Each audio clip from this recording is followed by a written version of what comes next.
kadang-kadang yang kurang kita sadari di dalam kehidupan.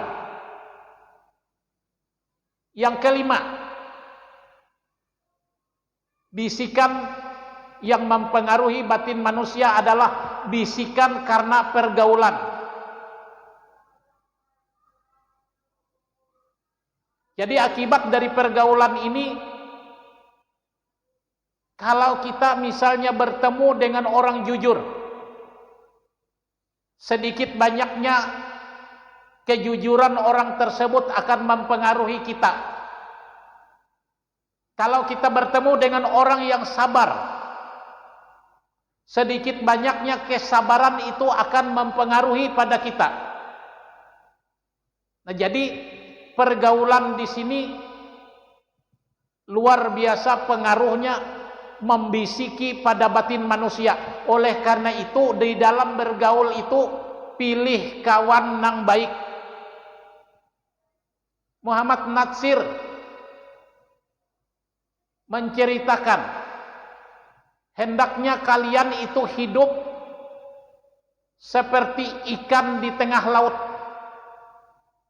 Arti laut itu kita tahu airnya masin, tapi daging ikan itu tidak pernah ikut masin kalau tidak dikasih garam. Padahal dia hidup di tengah air yang cukup asin. Nah, oleh karena itu dengan lingkungan, jangan kita terpengaruh oleh lingkungan. Bahasa Jakartanya lu gue begitu. Nah, jadi dimanapun kita berada, lingkungan itu mempengaruhi sekali. Apalagi anak-anak. Kullu mauludin yuladu alal fitrah. Setiap anak yang lahir dalam keadaan suci dan bersih dan suci, maka tergantung kepada lingkungan atau kedua orang tuanya yang menjadikan anak itu menjadi Nasrani atau menjadi Majusi. Jadi lingkungan tempat tinggal kita itu mempengaruhi sama sekali. Yang timbul dari pengaruh lingkungan juga ialah pengaruh magis. Pengaruh magis ini misalnya seperti bisikan bawah sadar kepada manusia. Bisikan ini mampu melemahkan saraf-saraf untuk dikuasai rohaninya dengan jarak jauh, dikendalikan dengan kekuatan majik atau mantra melalui bantuan jin, atau bahasa bakumpainya lemah semangat. Nah, jadi di sini apabila jiwa kita itu kosong, misal mau tidur, sebelum tidur kita lupa berzikir kepada Allah, lupa menyerahkan diri kita kepada Allah, maka besar kemungkinan pengaruh jin dan setan melalui tangan manusia itu bisa mempengaruhi pada jiwa kita. Nang bahasa orang bakumpai itu karasukan. Itu jiwanya itu kosong, dimasuki oleh mantra yang tidak baik atau melalui alat dukun dan setan, sehingga itu bisa mempengaruhi. Dan itu fakta yang bisa terjadi, dan kita bisa meyakini bahwa pengaruh jin dan setan itu bisa mempengaruhi manusia. Faktor lingkungan yang bisa mempengaruhi manusia juga ialah bisikan makhluk halus. Jadi bisikan makhluk halus ini terbagi 3 kelompok. 1, faktor keturunan. Nah, misalnya kita punya nini atau datu yang punya kekuatan batin yang begitu tinggi, dan ia mampu berkomunikasi dengan alam jin. Nah, ini bisa mempengaruhi pada anak cucu kita, karena jin itu mengganggu, mencari mangsa untuk menyesatkan kita kalau akidah kita lemah. juga faktor kelemahan semangat. Faktor kelemahan semangat itu karena jiwa itu kosong, tidak diisi nilai-nilai spiritual. Dan yang mempengaruhi juga makhluk halus berperan, misalnya karena adanya benda-benda sakti yang di dalamnya terisi kekuatan atma atau doa-doa orang terdahulu. Ini sering terjadi, misal ujar dukun, anak ikam ini garing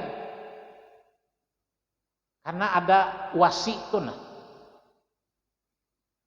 dukun itu tahu karena dibisiki oleh jin. Karena apa? Lewat doa-doa orang terdahulu, mantra-mantra orang terdahulu pada benda tersebut, sehingga mempengaruhi pada jiwa anak kita yang kosong. Nah, kalau kita percaya kepada benda itu nang maulah penyakit, di sini kesirikan di dalam agama. Nah, jadi kita jangan mempercayai benda nang bisa maulah penyakit, segala-galanya diserahkan kepada Allah lewat doa. Ini yang erat kaitannya dengan kesirikan di dalam hidup. Yang ketujuh, bisikan batin. Ada yang mempengaruhi manusia, misalnya bisikan dari muakal. Nah, jadi bisikan muakal ini terbagi dua. Satu, muakal ayat. Muakal ayat ini malaikat hafazah yang bertugas membaca atau menjaga ayat-ayat Al-Quran tertentu. Misal kita mengamalkan suratul Ikhlas, malaikat yang menjaga ayat itu kadang-kadang bisa membisiki hal-hal yang baik lawan kita. Ada yang kedua namanya muakal ilmu, yaitu bisikan daripada aulia Allah yang memiliki ilmu dan kekuatan batin yang tinggi, serta inya mampu membisiki kehidupan kita. Bisikan yang selanjutnya yang disebut bisikan dari khatar ketuhanan, yaitu bisikan batin kepada manusia yang batin manusia itu bersih.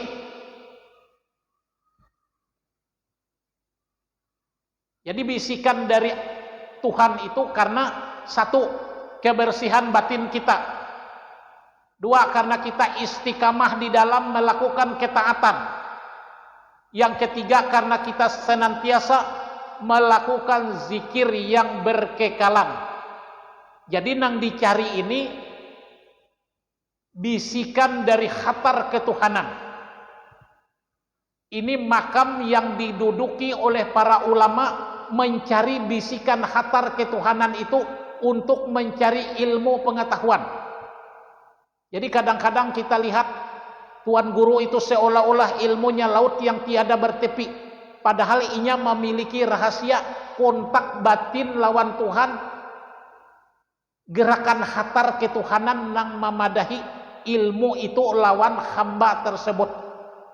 Nah, kenapa bisikan-bisikan batin ini perlu kita ketahui dalam hidup?